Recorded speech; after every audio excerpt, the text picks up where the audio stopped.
ಅಸ್ಸಲಾಮುಅಲೈಕುಂ ಎಲ್ಲರಿಗೂ ನಮಸ್ಕಾರ. ಎಲ್ಲರೂ ಹೇಗಿದ್ದೀರಾ? ನಾನು ತುಂಬಾ ಚೆನ್ನಾಗಿದ್ದೀನಿ. ನೀವೆಲ್ಲ ಹೇಗಿದ್ದೀರಾ? ನೀವು ಕೂಡ ಚೆನ್ನಾಗಿದ್ದೀರಾ ಅಂದ್ಕೊಂಡಿದ್ದೀನಿ. ನಾನು ಕೂಡ ತುಂಬಾ ಚೆನ್ನಾಗಿದ್ದೀನಿ. ಯಾರೆಲ್ಲ ಲೈಕ್, ಕಮೆಂಟ್ಸ್, ಸಬ್ಸ್ಕ್ರೈಬ್ ಮಾಡ್ಕೊಂಡು ನೋಡ್ತಾ ಇದ್ದೀರಾ ಎಲ್ಲರಿಗೂ ತುಂಬ ಥ್ಯಾಂಕ್ಸ್. ಎಲ್ಲರಿಗೂ ಧನ್ಯವಾದಗಳು. ಈ ವಿಡಿಯೋ ಯಾರಿಗೆಲ್ಲ ಇಷ್ಟ ಆಗುತ್ತೆ ಪ್ಲೀಸ್ ಎಲ್ಲರೂ ಒಂದು ಲೈಕ್ ಕೊಡಿ.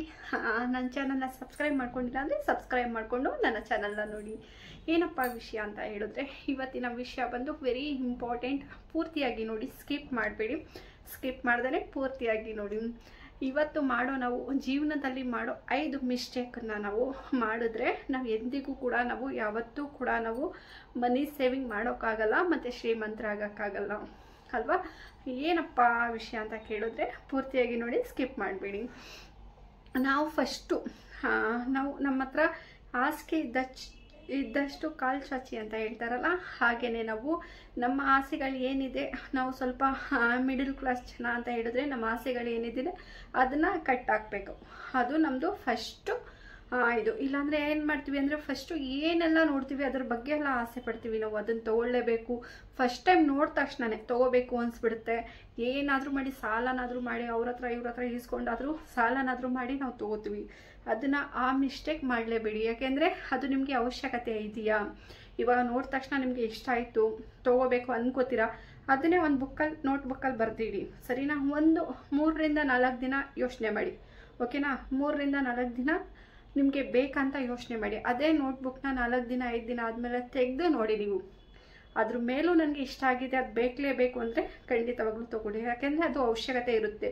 ಇಲ್ಲ 4 ದಿನ 5 ದಿನ ಆದಮೇಲೆ ಅದ್ರ ಮೇಲೆ ಇಂಟ್ರೆಸ್ಟ್ ಹೊಟ್ಟೋಗುತ್ತೆ, ಏನು ಅವಶ್ಯಕತೆ ಇಲ್ಲ, ಇದರಿಂದ ಏನಾಗಬೇಕು ಅಂತ ನೀವು ಏನಾದರೂ ಯೋಚನೆ ಮಾಡಿದರೆ ಅದು ಖಂಡಿತವಾಗ್ಲೂ ಅದು ಅವಶ್ಯಕತೆ ಇಲ್ಲದೆ ಇರೋ ವಸ್ತು, ಅದ್ರ ಬಗ್ಗೆ ಆಸೆನೇ ಹೊಟ್ಟೋಗಿರುತ್ತೆ ಅಲ್ವಾ? ಅದಕ್ಕೇ ಸಡನ್ ನಾವು ಡಿಸಿಷನ್ ತೊಗೋತೀವಲ್ಲ, ಅದು ನಮಗೆ ಅಂದರೆ ನಮ್ಮ ಮೈಂಡ್ಗೆ ಅದು ಏನಾದರೂ ನೋಡಿದ ತಕ್ಷಣ ಇಷ್ಟ ಆಯಿತು ತೊಗೊಳ್ಳೇಬೇಕು ಅಂದರೆ ಆ ತಕ್ಷಣಕ್ಕೆ ನಾವು ತಪ್ಪು ಮಾಡಿಬಿಟ್ಟಿರ್ತೀವಿ, ತೊಗೊಬಿಡ್ತೀವಿ. ಅದು ತೊಗೊಂಡಾದ್ಮೇಲೆ ಇದು ಅವಶ್ಯಕತೆನೇ ಇಲ್ಲ, ಒಂದೇ ಸತಿ ಹಾಕ್ಕೊಳ್ಳೋದು, ಮತ್ತೆ ಯೂಸ್ ಆಗಲ್ಲ ಇದು ಅಂತ ನಿಮ್ಮ ಮೈಂಡಿಗೆ ಬರುತ್ತೆ. ಅದಕ್ಕೇ ತೊಗೊಳೋಕ್ಕಿಂತ ಮುಂಚೆನೇ 1 ದಿನ 2 ದಿನ 3 ದಿನ ಆ ಥರ ವೆಯ್ಟ್ ಮಾಡಿ ಒಂದು ನೋಟ್ಬುಕ್ಕಲ್ಲಿ ಬರೆದಿಟ್ಬಿಟ್ಟು ನೀವು ಬೇಕಾ ಬೇಡವಾ ಅಂತ ನಿಮಗೆ ಗೊತ್ತಾಗುತ್ತೆ. 1-2 ದಿನ ಆದಮೇಲೆ ಮೈಂಡ್ ಫ್ರೀ ಆಗುತ್ತೆ. ಅದಾದಮೇಲೆ ಅದ್ರ ವಸ್ತು ಬಗ್ಗೆ ನಿಮಗೆ ಗೊತ್ತಾಗುತ್ತೆ ಬೇಕಾ ಬೇಡವಾ ಅಂತ. ಆ ಥರ ನೀವು ಮಾಡ್ಕೋಬೋದು. ಅದನ್ನು ಆ ಥರ ನೀವು ಆಸೆಗಳನ್ನ ಕಟ್ಟಿಟ್ಕೋಬೋದು, ಬೇಕು ಅಂದರೆ ಮಾತ್ರ. ಇನ್ನು ಯಾವುದಪ್ಪ ಅಂತ ಹೇಳಿದ್ರೆ, ಇನ್ನು ಲೋನ್ ತೊಗೊಳ್ಳೋದು. ಏನಾದರೂ ನಾವು ಮನೆ ಕಟ್ತಾ ಇದ್ದೀವಿ, ಹೋಮ್ ಲೋನ್ ತೊಗೋತಾ ಇದ್ದೀವಿ ಅಂತ ಹೇಳಿದ್ರೆ ಅದು ಕೂಡ ತುಂಬಾ ಕಷ್ಟ. ಯಾಕೆಂದರೆ ಮನೆ ಹೇಗಾದರೂ ಕಟ್ಬಿಡ್ಬೋದು, ಆದರೆ ಲೋನ್ ತೀರಿಸೋವರೆಗೂ ತುಂಬಾ ಕಷ್ಟ ಆಗುತ್ತೆ. ಆ ಲೋನ್ನ ನೀವು ತೊಗೋಬೇಕಾದ್ರೆ ಯೋಚನೆ ಮಾಡಿ. ಇವಾಗ ನಾವು ಒಟ್ಟಿಗೆ 25 ವರ್ಷ ಲೋನ್ನ ತೊಗೊಂಡಿರ್ತೀವಿ ಅಲ್ವಾ? ಹೋಮ್ ಲೋನ್ ಅಂದರೆ ಒಂದು 25 ವರ್ಷಕ್ಕೆ ನಾವು ಹಾಕ್ಬಿಟ್ಟಿರ್ತೀವಿ ಆರಾಮಾಗಿ ಕಟ್ಟೋದ ಅಂದ್ಕೊಂಡು. 25 ವರ್ಷಕ್ಕೆ ಬಡ್ಡಿ ಎಷ್ಟಾಯಿತು ಗೊತ್ತಾ? ನಾವು ಅಸಲನ್ನ ತೊಗೊಂಡಿರ್ತೀವಿ ಅದಕ್ಕಿಂತ 2 ಪಟ್ಟು ಬಡ್ಡಿನೇ ಕಟ್ಟಬೇಕಾಗುತ್ತೆ. ಕ್ಯಾಲ್ಕುಲೇಟರ್ ಮಾಡಿ ನೋಡಿ, ನಿಮಗೆ ಗೊತ್ತಾಗುತ್ತೆ. ಅದಲ್ಲದೆ ಲೋನ್ ತೊಗೊಳ್ಳೋ ಟೈಮಲ್ಲಿ ಮ್ಯಾನೇಜರ್ಗಂತೆ ಅವ್ರಿಗೆ ಅಂತ ಇಷ್ಟು ದುಡ್ಡನ್ನ ಕೊಡಬೇಕಾಗುತ್ತೆ. ಬೇಗ ಲೋನ್ ಮಾಡಿಸ್ಕೋಬೇಕು ಅಂದರೆ ಅಷ್ಟೆಲ್ಲ ದುಡ್ಡನ್ನ ವೇಸ್ಟ್ ಮಾಡಬೇಡಿ. ಒಂದು ಕ್ಯಾಲ್ಕುಲೇಟರ್ ಮಾಡಿ, ಈಗ ಮನೆ ಕಟ್ತಾ ಇದ್ದೀವಿ, ಇಷ್ಟು ಲಕ್ಷಕ್ಕೆ ಮನೆ ಕಟ್ತಾ ಇದ್ದೀವಿ, ಎಷ್ಟು ನಮಗೆ ಅಮೌಂಟ್ ಬೇಕು. ಸುಮ್ಮನೆ ಹೇಳ್ತಾರೆ ಹೇಳೋರೆಲ್ಲ 30 ಲಕ್ಷ ಆಯಿತು 50 ಲಕ್ಷ ಆಯಿತು ಅಂತ ಹೇಳ್ತಾರೆ. ಸುಮ್ಮನೆ ಲೋನ್ ಮಾಡಿಸ್ಕೊಂಡು ಇದು ಮಾಡ್ಕೊಬೇಡಿ. ಎಷ್ಟು ಬೇಕೋ ಅಷ್ಟನ್ನು ತೊಗೊಳ್ಳಿ. ಯಾಕಂದರೆ ಬಡ್ಡಿಗೆ 1 ರೂಪಾಯಿಗೂ 1 ರೂಪಾಯಿ ಬಡ್ಡಿ ಹಾಕ್ತಾರೆ ಹೋಮ್ ಲೋನ್ ಅಂತ ಹೇಳಿದ್ರೆ. ಅದಕ್ಕೇ ಎಷ್ಟು ಬೇಕು ಅಷ್ಟನ್ನು ಮಾತ್ರ ತೊಗೊಳ್ಳಿ. ಅದನ್ನು ನೀವು ಒಂದು 10 ವರ್ಷ 15 ವರ್ಷ ಆ ಥರ ಹೋಮ್ ಲೋನ್ನ ಮಾಡಿಸ್ಕೊಳ್ಳಿ. 25 ವರ್ಷ ಅಲ್ಲಿಗೆ ಹೋಮ್ ಲೋನ್ ಮಾಡಿಸ್ಕೊಳಕ್ಕೆ ಹೋಗ್ಬಿಡಿ. ಬಡ್ಡಿ ಜಾಸ್ತಿ, ನಿಮಗೇನೆ ಕಷ್ಟ ಆಗುತ್ತೆ, ಆದರೆ ನೆಮ್ಮದಿ ಇರಲ್ಲ. 25 ವರ್ಷ ಅಂತ ಹೇಳಿದ್ರೆ ಮನೇಲಿದ್ದರೂ ಕೂಡ ನೆಮ್ಮದಿ ಇರಲ್ಲ, ಎಲ್ಲಿ ಹೋಗೋಕ್ಕೂ ನೆಮ್ಮದಿ ಇರಲ್ಲ. ಯಾಕೆಂದರೆ ಎಲ್ಲೋದ್ರೂ ಹೋಮ್ ಲೋನ್ ಇದೆ ಕಟ್ಟಬೇಕು ನಾನು ಅಂತ ನೀವು ಕೆಲಸದ ಮೇಲೆ ಇಂಟ್ರೆಸ್ಟ್ ಜಾಸ್ತಿ ತೋರಿಸ್ತೀರಾ. ಅದಾದಮೇಲೆ ಸ್ವಲ್ಪ ಹೆಲ್ತ್ ಇಶ್ಯೂಸ್ ಏನಾದರೂ ಆದರೆ ನಿಮಗೆ ಅದು ನಿಮ್ಮ ಮೈಂಡಲ್ಲಿರುತ್ತೆ, ನಾನು ಲೋನ್ ಕಟ್ಟಬೇಕು, ಹೇಗೆ ಕಟ್ಟಲಿ, ಈ ಥರ ಹುಷಾರಿಲ್ಲ, ಹಾಗೆ ಹೀಗೆ ಅಂತ ನೆಮ್ಮದಿ ಅನ್ನೋದೇ ಇರಲ್ಲ. ಅದಕ್ಕೋಸ್ಕರ ಹೇಳ್ತೀನಿ, ಯಾವುದೇ ಒಂದು ನೀವು ಮಾಡಬೇಕು ಅಂದರೂ ಐಡಿಯಾ ಮಾಡಿ ಮಾಡ್ಕೊಂಡೋಗಿ. ಇನ್ನೊಂದು ಏನಪ್ಪ ಅಂತ ಹೇಳಿದ್ರೆ, ಹೆಣ್ಮಕ್ಳಿಗೆ ನೀವು ಇವಾಗ ಹೆಣ್ಮಕ್ಳು ಹುಟ್ಟಿದ್ಮೇಲೆ ನನಗೆ ಫಸ್ಟು ಬೇಬಿ ಆಗಿದೆ, ಗ್ರ್ಯಾಂಡಾಗಿ ಸೆಲೆಬ್ರೇಟ್ ಮಾಡಬೇಕು, ಪಾರ್ಟಿಗಳು ಕೊಡಬೇಕು. 1 ಇಯರ್ ಆಯಿತು, ಬರ್ಡೇ ಫುಲ್ ಗ್ರ್ಯಾಂಡಾಗಿ ಮಾಡಬೇಕು. ನಾನು ಯಾರೂ ಕೂಡ ಮಾಡಿಲ್ಲ, ಆ ಥರ ಮಾಡಬೇಕು. ಮತ್ತು ಕಿವಿ ಚುಚ್ಚೋ ಶಾಸ್ತ್ರ ಬಂತು, ಅದನ್ನು ಕೂಡ ತುಂಬ ಗ್ರ್ಯಾಂಡಾಗಿ ಮಾಡಬೇಕು. ಹಾಗೆ ಹೀಗೆ ಅಂತ ಮಿಡಲ್ ಕ್ಲಾಸ್ ಜನಕ್ಕೆ ಹೇಳ್ತಾ ಇರೋದು. ಹಾಗೆ ಹೀಗೆ ಅಂತ ಸಾಲ ಎಲ್ಲ ಮಾಡಿಕೊಂಡು ಮಾಡೋಕ್ಕೆ ಹೋಗ್ಬೇಡಿ, ಓಕೆನಾ.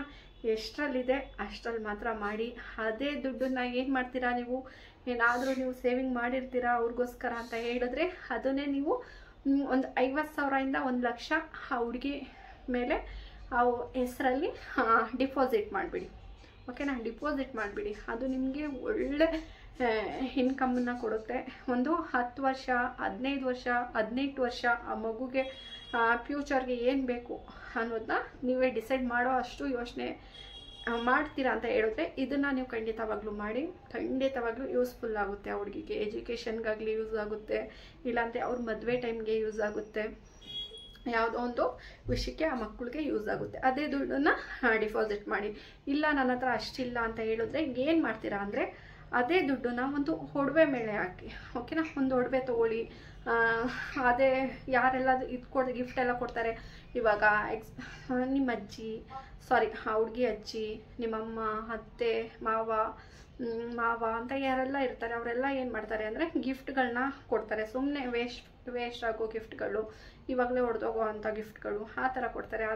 ಅದ್ರ ಬದಲು ಅಮೌಂಟನ್ನು ಕೊಡೋಕ್ಕೆ ಕೇಳಿ. ಈಗ ಬೇರೆಯವ್ರಿಗೆ ಅಂದರೆ ಕೇಳೋಕ್ಕಾಗಲ್ಲ. ಈಗ ಅಮ್ಮ, ಅಜ್ಜಿ, ಅತ್ತೆ, ಮಾವ ಅನ್ನೋರನ್ನ ನೀವು ಕೇಳಿಬಿಡಿ. ಇಲ್ಲ ಅತ್ತೆ ನನಗೆ ಇಷ್ಟು ಅಮೌಂಟ್ನ ಅವಳಿಗೆ ಕೊಟ್ಬಿಡಿ, ನಾನೇನಾದರೂ ಒಡವೆ ಮಾಡಿಸ್ಕೊತೀನಿ ಅಂದರೆ ಎಲ್ಲರ ಕೈಲೂ ಒಂದಿಷ್ಟು ದುಡ್ಡನ್ನು ತೊಗೊಂಡ್ಬಂದು ಅವ್ರು ಕೊಟ್ಟರೆ ನಿಮಗೆ ಆ ದುಡ್ಡಲ್ಲಿ ನೀವು ಸ್ವಲ್ಪ ದುಡ್ಡು ಹಾಕಿ ಒಂದು ಒಡವೆನ ಮಾಡಿಸಿ ಇಟ್ಬಿಡಿ.